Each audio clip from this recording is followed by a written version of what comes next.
Good evening, guys. It's Darren from Jace Media, and in the chair tonight is blues Americana songstress Miss Caitlin Cook. Caitlin, how are you doing? Doing well, sir. So happy to be here. Thank you for having me. Listen, thank you so much for coming on. I really appreciate it. I know you're a busy lady. You've got lots of interviews to do, and you're making music. So thank you for taking the time. Yes, we're so happy to be here. Oh my goodness. What a busy time it is here. Yeah. In contrast to what it was like. Yeah, absolutely. I mean, what is Nashville like at the minute? Is it just a hub? Is it buzzing? Is it a great place to be? Oh my goodness, it certainly is. It certainly is. I know that y'all are starting to open up over there from what I understand. And here, my goodness, yes, everyone is on the fast track to get back to normalcy, whatever that looks like. For us here in the South, it looks a lot like what pre-COVID did.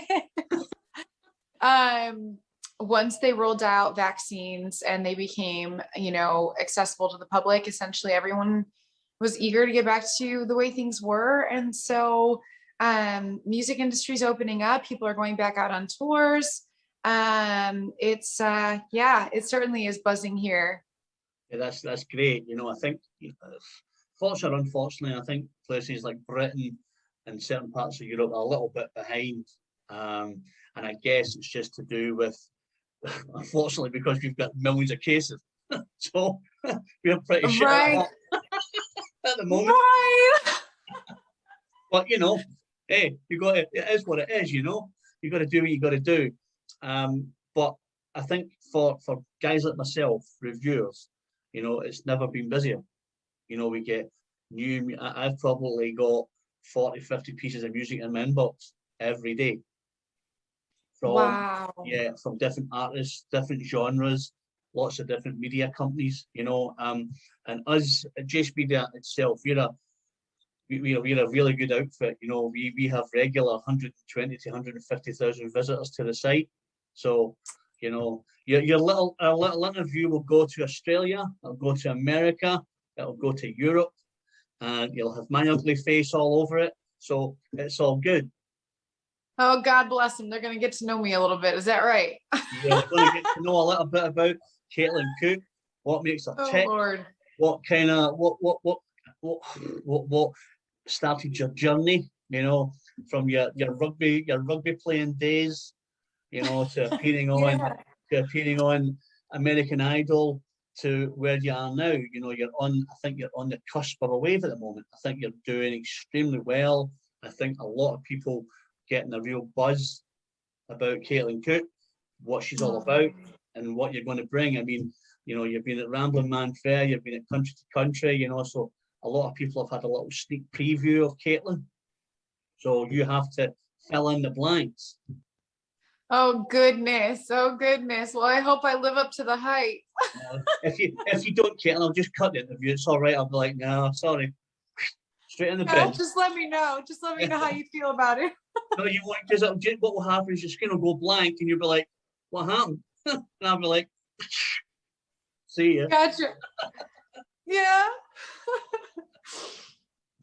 So, what started your journey? What kind of put you on the path to being a singer? What was your inspiration? Who inspired you to be a singer? Oh my goodness. Well, growing up, my parents were just, I think, music lovers. They were music lovers. My mother was a huge Elvis fan. And so I think they exposed me to such a great array of music, that wasn't genre specific. I remember growing up and listening to Elvis, listening to Mahalia Jackson, listening to George Strait, listening to Andrea Bocelli, Sarah Brightman, just anybody and everybody really.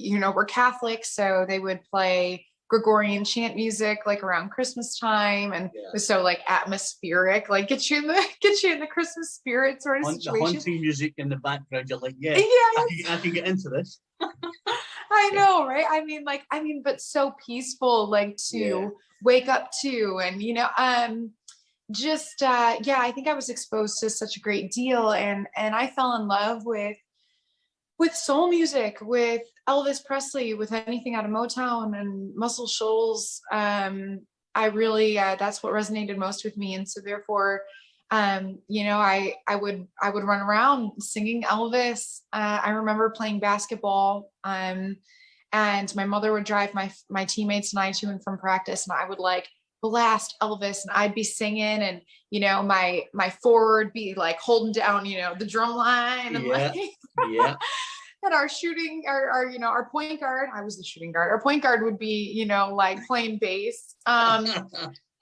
we were, my goodness, we were like 11, 12 years old. So getting into it. Yeah, certainly was blessed. When I was young, with what I was exposed to, certainly. I think my first foray into music, this will take you back a little bit. Yeah. Take your time. 1979. Yes. 1979. When I saw my first gig, I'm taking you back. There's a place in Glasgow called the Glasgow Apollo. It's a very, very famous music theatre. Really old, crumbling seats, paint coming off the walls. Appropriate. Yeah, anybody played there. The Beatles, the Stones, Maiden, a lot of your I think Frank Sinatra played there, Dean Martin, all the big stars. And in 1979, I was introduced to AC/DC. Oh no! 11 years of age. My dad's friend was the head steward, or the bouncer, and he got me into the gig. And I'm standing there, I've got a wedge haircut, and I'm like this. And I'm like, oh, this is really cool. These guys with tattoos and beards. All right, wee man. You're like, yeah, cool. This band comes on. Yeah. And I'm like, wow, incredible. AC/DC. And they finished about 9:15. And I thought, oh, I've got school tomorrow. I better get home. And my dad's friend said, are you not staying for the main act? And I said, I've got school tomorrow. Who is it? And he said, it's a band called the Rolling Stones. And I said, never heard of them. I'll see you tomorrow. No. And I left. I'm like, see ya. I've got school tomorrow.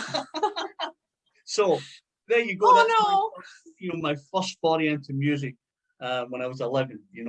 I could sit here and tell you all night about the crazy stuff, in the Glasgow music scene, with all the blues people, that came to town. But I guess for you, the journey, 11 and 12, when you grew up with Elvis and stuff, that kind of inspired you to move into a different genre. It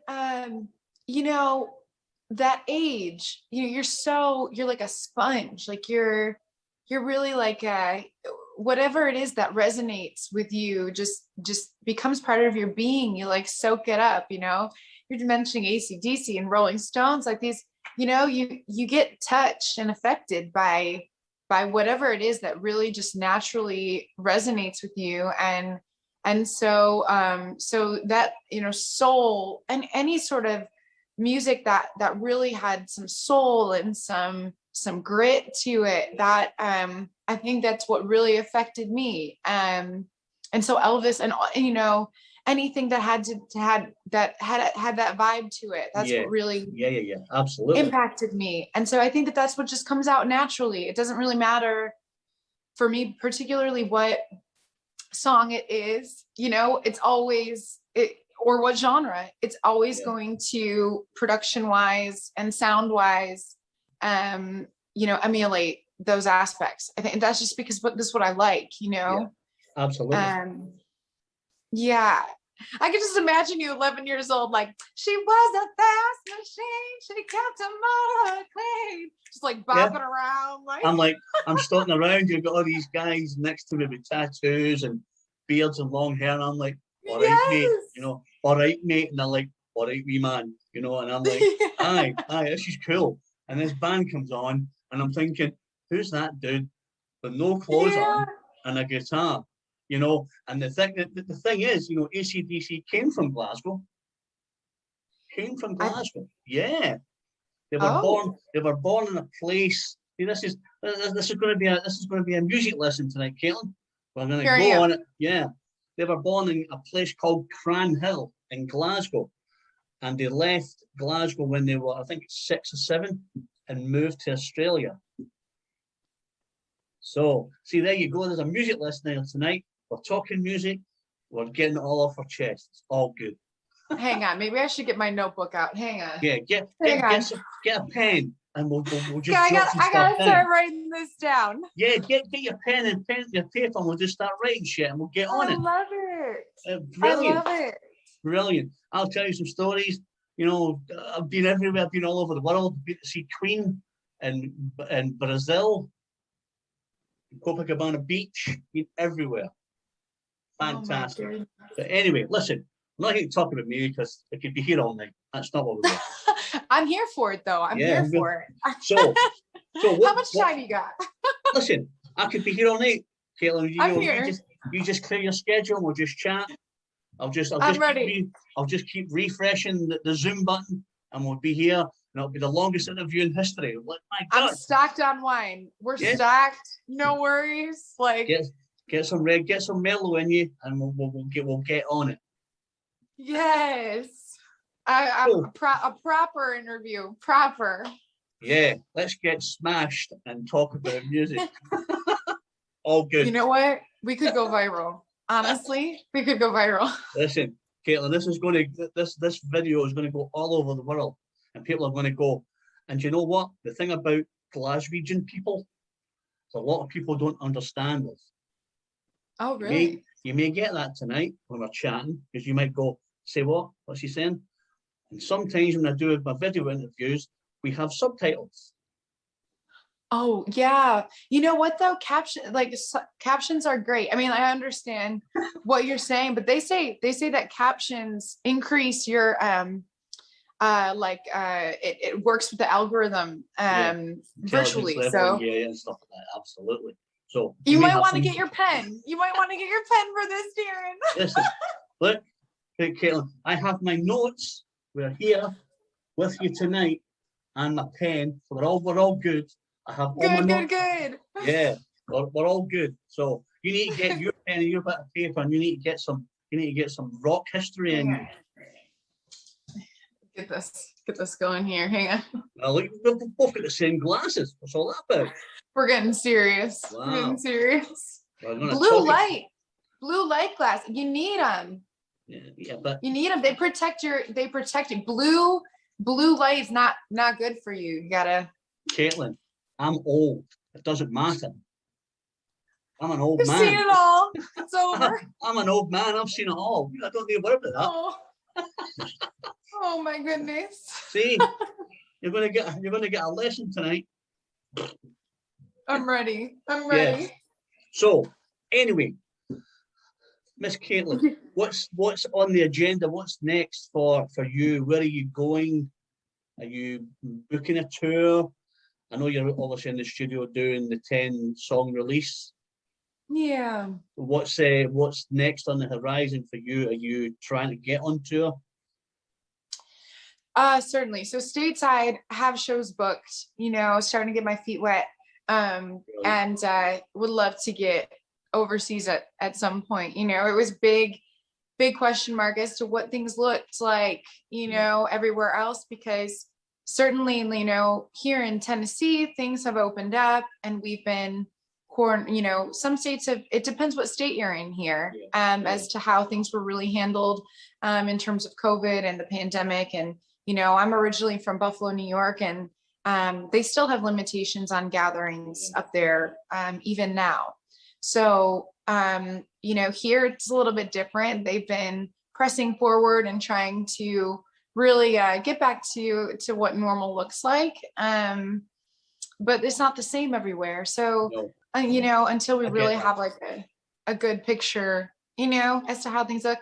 But I would love to expand outside of Nashville, and you know, of course, and get back to some of the rooms and some of the audiences that I've Yeah. missed for quite a while. I guess, you know, as a performer, you know, I think that's what you miss most. You know, the contact, you know, and the banter from the audiences, because I think the audiences, you know, come to see you perform, and you get the audience participation, you know. And I think, you know, as a solo musician, it must be hard that you've been in the studio, you've been recording, and then you're sitting doing nothing.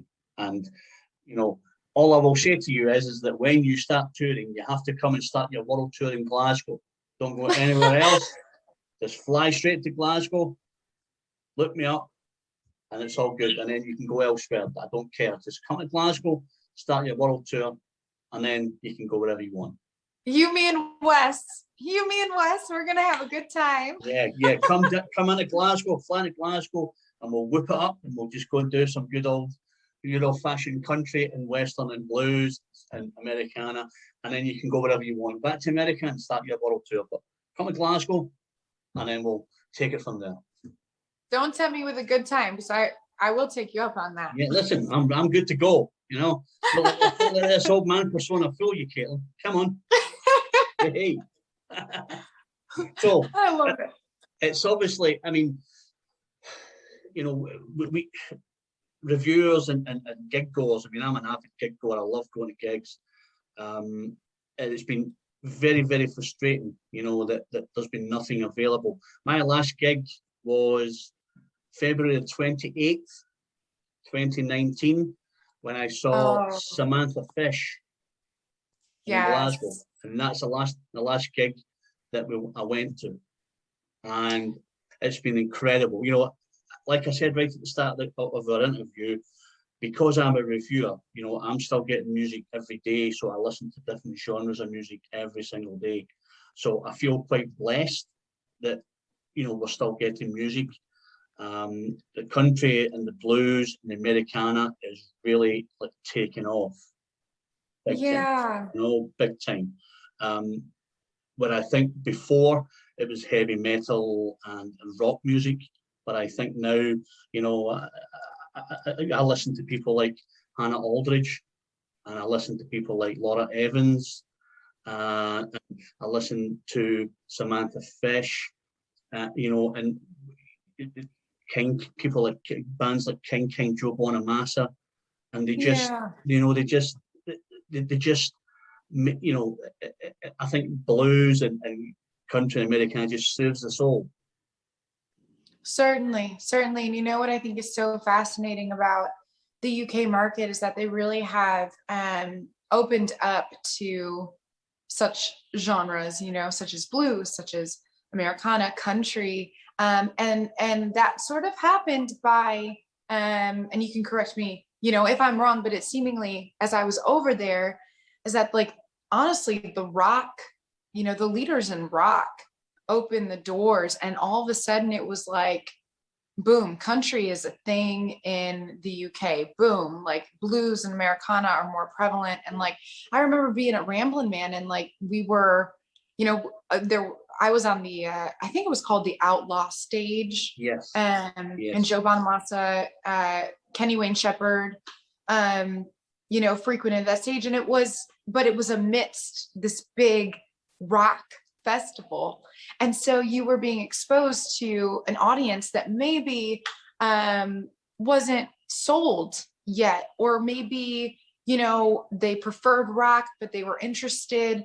And my goodness, what a unique avenue and pathway for such musicians to be able to, you know, be a part of a festival like that, where maybe they kind of like had to win people over a little bit. It was a little bit of a, you're probably right. Yeah, it felt like, you know, it wasn't, it felt like it was still growing, if that makes any sense. No, you listen, know, here. Absolutely. You're right. Yeah. And it was, so it was new and it was fresh and it was authentic and organic. And it was, just such a blessing of an experience for me personally. But that's just what I took away from that experience of being over there, Yeah. you know, at I that think time. I think it's seeing it at a festival in a different light. If you go to like you go to the country, it's all country. And if you go to Mhm. places like South by Southwest, you've got a real mix. And you come to Rambling Man, you've got a blues stage, you've got a new beginning stage, you've got the seasoned professionals. And I know your personal favourites, the Rival Sons. So I love them. yeah, So I think like you're right. I think the new genre of kind of blues Americana is really kicking in. You've got your people now like Troy Redfern. He's a phenomenal slide guitarist who's he's like setting the world on fire. King who've been about for a few years, who are just coming into their own, and people just I think there's something about blues and and Americana. There's just something about it. It just really serves you. You just stick it on. You can put it on in the background. While you're doing stuff around the house, and you never get tired of it. You really never get tired of it. Which is great. Yeah, I mean, you're right. You're right. Cause there's such like a, because of, I feel like the tone, like the tonality of such a genre, like you can have it on and it's fine, but like every once in a while, like something hits you, like you're doing the dishes and you're playing, whomever. I love Maggie Rose. She's a prominent artist here who's like really making headway in Americana. And like I have her on, and it's like it's atmospheric and it's great, but then all of a sudden like she hits a note or the song changes and it's just like it hits you in a place where you're just like, yes. Yeah. Yes. I've made it. Get the wine out. I've made it. Absolutely.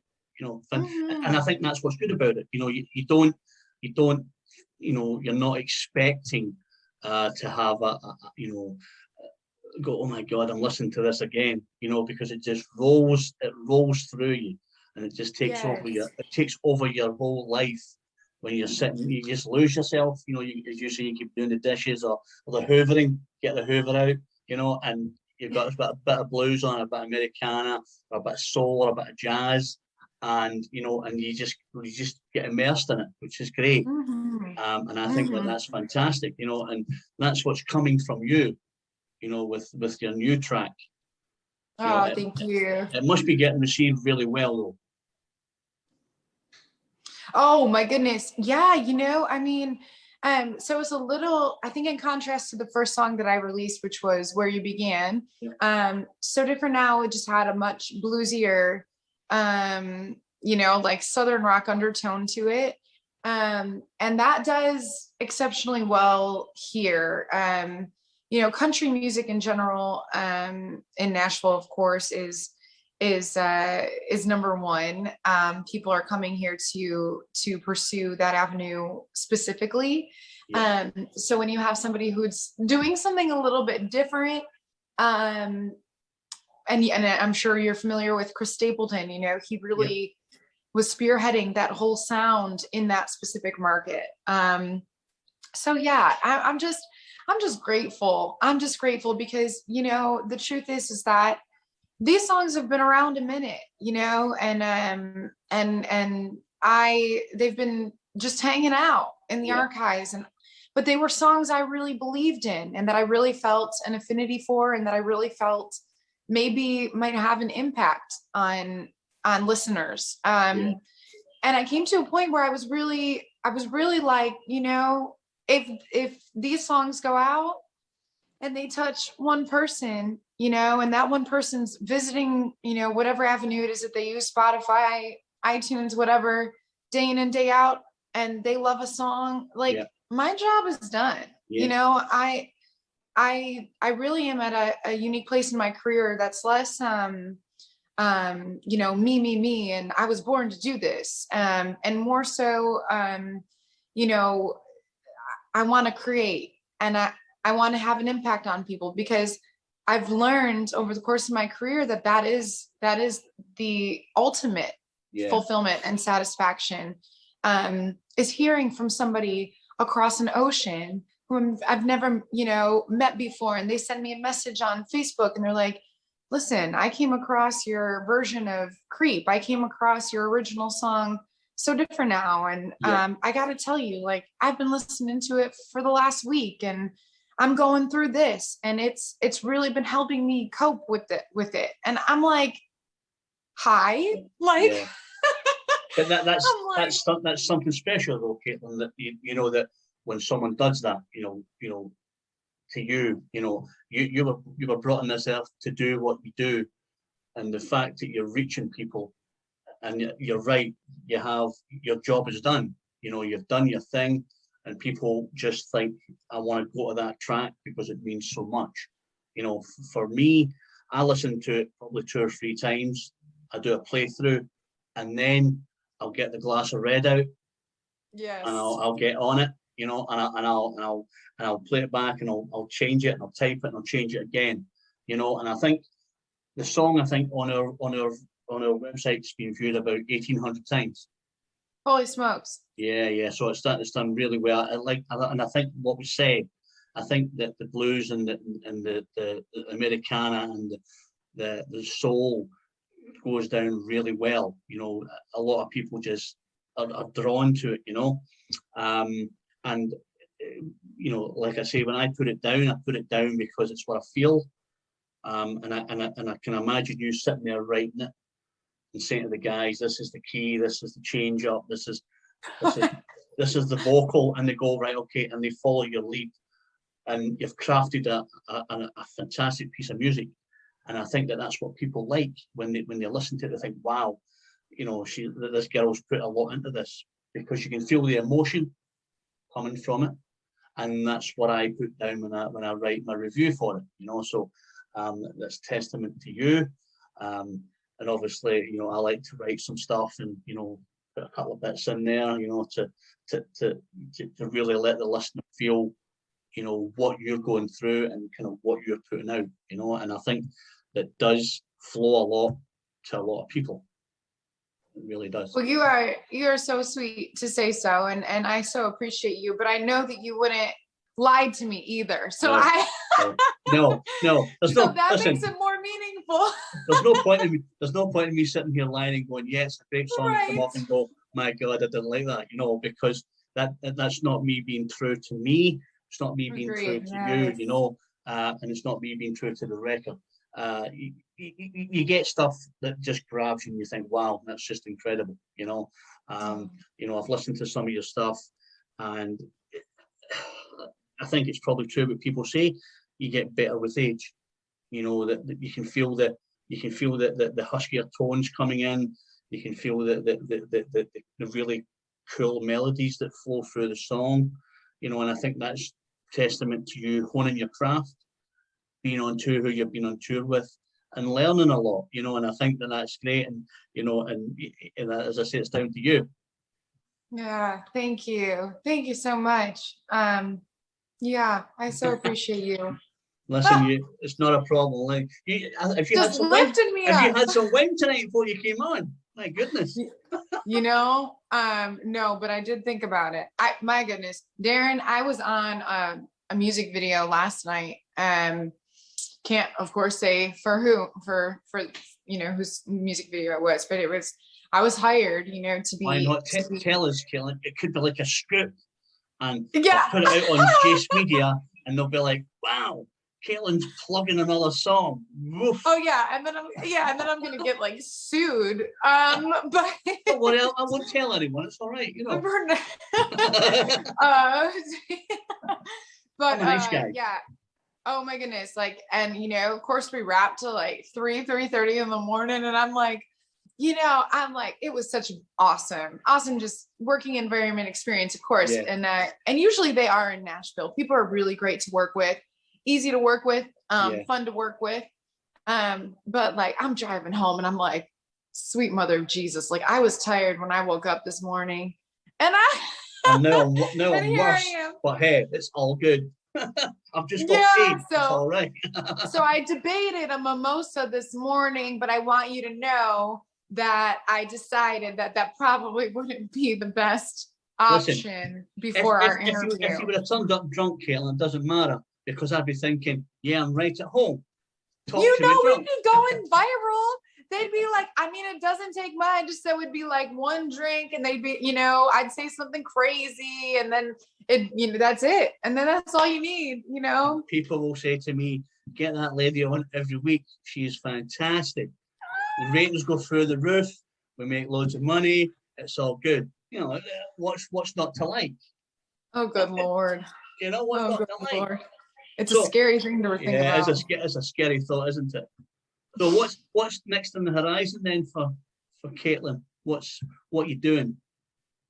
Yeah, so just focused really on releasing songs that have, you know, great meaning to me that I want to see go out and just see what they do. The next one in particular is very special to me. I would say out of all of them, it's probably my favorite. And it was written a couple years ago, so it's standing, you know, to the test of time. Usually, like your last song that you wrote is your favorite, you know, Yeah. it's fresh and it's new, but this one's something else. And so I'm really looking forward to that. I want to do it right. I want to give it its proper moment and its time.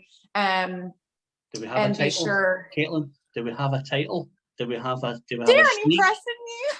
Come on. You have to give me you have to let the audience love you. Come on, you need to give me something. We dropping this right now? We dropping it? It's called That's Fire. Cool. Excellent. Is that a first? And that was a world premiere drop of the And next obviously, you know, single. if you want me to cut it out, I'll cut it out. But if not, everybody will be like, go with it. Go with it. Wes will be like, okay, Kaylin, you went for it. Go with it. It's fine. You'll be like that, Dan, they got it out of me. Wouldn't stop. Yeah, right. What can I say? What can I say? Yeah, right. No, so very, very excited for that. When are we expecting that, Caitlin? When's that coming? It's going to be a minute. It'll be in the fall. Cool. But it means a great deal to me. I'm very proud of it. So definitely want to see it go out and do well. And then of course, just focusing on finishing the others and continuing the rollout. And that's really all that's going on. I am performing, you know, and doing the thing, and trying to get back into it. I got to tell you, like the first show back after COVID wasn't actually my own show. I went down on Broadway and met with a good friend of mine. She invited me on stage to sit in, and, you know, of course it's Broadway, so the place is packed. And I was like, yeah, like I'm just going to sit in for a tune, like get my feet wet, try to see like if I remember how to do this, you know? It was a cover song. I did Kiss by Prince, but we like slowed it down and did like a grittier version of it. Yeah, well, I blanked on the second verse, you know. As a mom. I'm like, you know, we're going, and it started out great. And band's like, okay, Caitlin, like, okay, and you know, things are good. And I'm like, oh, it's like riding a bike. I'm like, oh, like riding a bike. And then we get to the second verse, it's just like total blackout. And I'm like, I mean, no, I wasn't even drinking. It was just like, and I'm like, was there any tumbleweed coming across the stage? I mean, like honestly, the whole audience, like, and they knew it because it's Kiss, you know, so everybody knows the words, and like everybody's like just looking at me like, oh girl, you're in it. Like you're in it. And I knew I was. Get that girl a taxi because she's got a coat. The struggle was so real. Ooh, the struggle was so real. But thankfully we got to the chorus. Chorus came through, and the third verse showed up in my mind. But my goodness, yeah. So you know, I mean, you know, but a lot of us are so accustomed to performing all of the time. And having this length of time where you are just not in it anymore, it was unusual, very weird, very unnatural. And so, yeah, so like, I just thought it was so funny because like, I'm like, oh, I'm going to sneak into this gig. I'm going to jump on stage, do one song. It's going to be great. I'm going to feel good about it. And then when I have like my own, you know, show next month, whatever, it's going to be, I'm going to feel so good. And like, I forget the words to a Prince song. I mean, I'm embarrassed for myself. People are going to talk about it, but in a good way. Yeah. No, but you know what they say? They say if as long as they spell my name right, any press is good press. So we're just gonna ride that one out. We get loads of good press from us, Caitlin. Don't you worry. Thank you. We appreciate you. You want to cut out this whole portion? That'd be great. No, I'm just kidding. Listen. I like I said, if we could chat all day, we would chat all day. Because I think it's interesting just to chat, you know, and get your stories and get, you know, where you want to be and what's taking you there. And it's just fantastic. You know, I'm just an old guy from Glasgow who's got the chat, and you know, and he likes to chat to people. You know, I've been in the music industry for 35 years, a long time. You know, I've been about a long time. I've traveled the world, looked after people. I've managed bands. You know, I'm now writing about artists, and this is my favorite part of the job. The interviewing is just fantastic because you can be yourself. You know, you have a bit of a laugh. You get to the serious part about the music, but I think this is my favorite part because it's just you being you, just stripped back, me being me, you know, and you just chat about stuff, and it's great. It's fantastic. And I really appreciate your time. Yes, and it is an honor to be here, you know, and the changes, you know, your generation specifically, my generation, but your generation must have seen, you know, with music and how it has, the industry has changed so much, how people receive music has changed so much. There was, like I said, I've been on Copacabana Beach with 1 million people watching Queen, to a show that I did in Glasgow just before lockdown for 13 people. And I'm like, wow, you could feel a pin drop, you know. But that's the good part about it, because there's, you know, you go from the big, the bold, to the small, and the memorable, which is great, you know. But I'm hoping that you're going to get to our shows some point soon. Yes. Come and see me. Look me up. We'll go out. We'll get a drink. We'll just chill out. We'll get on it, and we'll see how that goes. But I know you're extremely busy. I know you've got interviews to do, and I'm just conscious of your time. You're so sweet. But I really thank you for your time. It's been great. It's been great to get to know you. Let's get that next single in my inbox in the fall. And we'll just keep promoting you as much as we can. Get yourself to Glasgow, and we'll go for a drink. We'll take it from there, and then we'll see what you're all about. Oh, we so appreciate you. I would love that. You, me, watching a rugby match. Scotland. I'm totally good with it. Go and watch the Scotland rugby team doing it, you know. I'm ready. I mean, I might get flashbacks, but you know, I'm good to go. You go, like, give me a jersey, I'm on there. Someone's getting it tonight. Put me in, coach. Put me in. Gregor Townsend, number 13. Here she is. Done. All good. Listen, Caitlin, it's been an absolute pleasure and a privilege to chat to you today. I wish you every success. Your single, So Different Now, is just an absolute banger. It's a real cool tune. I know it's going to do really well. I'm looking forward to the next one that you've just told me about. So, you know, we have the jump on everyone, which is quite cool. You know, and it's all good. But you take care. Yes, thank you so much. We so appreciate you. Yeah, it's so good to talk to you. Yeah, absolutely. Me too. It's an absolute pleasure, Caitlin. And hopefully we'll chat again soon. Sounds good. Excellent. This is Darren from Jace Media in conversation with Miss Caitlin Cook, Blues Americana songstress, all the way from Nashville, saying take care, be safe, and we will see you soon.